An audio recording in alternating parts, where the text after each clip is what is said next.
Hi, my name is Miranda Stanglin, and I'm a mathematician. And this is how to teach decimals, percents, and fractions to the 8th grade. When you think about using decimals, fractions, and percentages, basically what this is 3 different words to represent the same value. So if we look at a real-world example, we would look at buying a shirt that's on sale.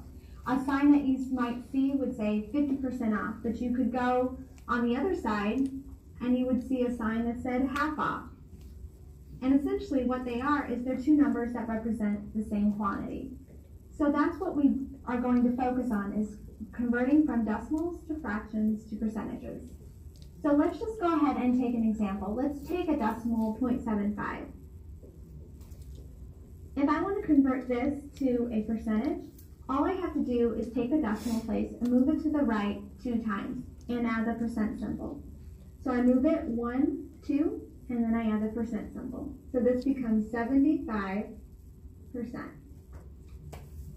Now, if I want to take this number and convert it to a fraction, what I do is I take the original number 75 and I put it over 100.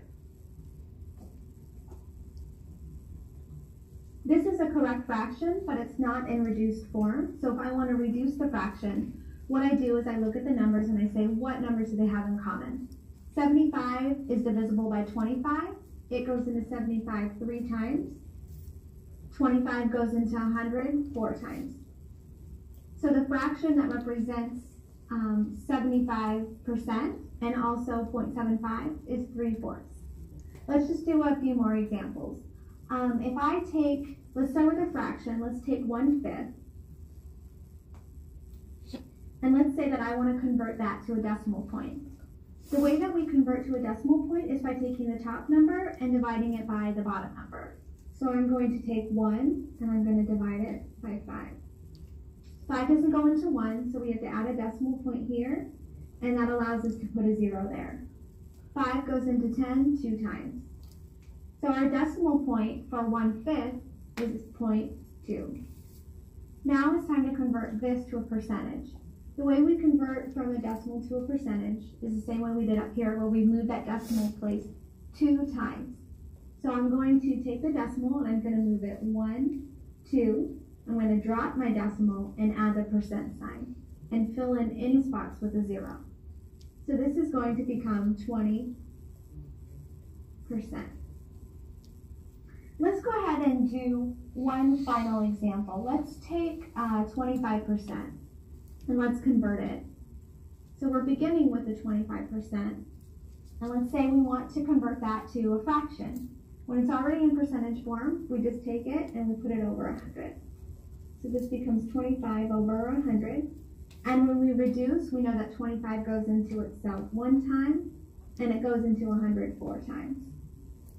Now what we want to do is put it into decimal form. Now there's 2 ways that we can do this. We can do it where we divide the top number by the bottom number, and we can also use the percentage and just move the decimal point.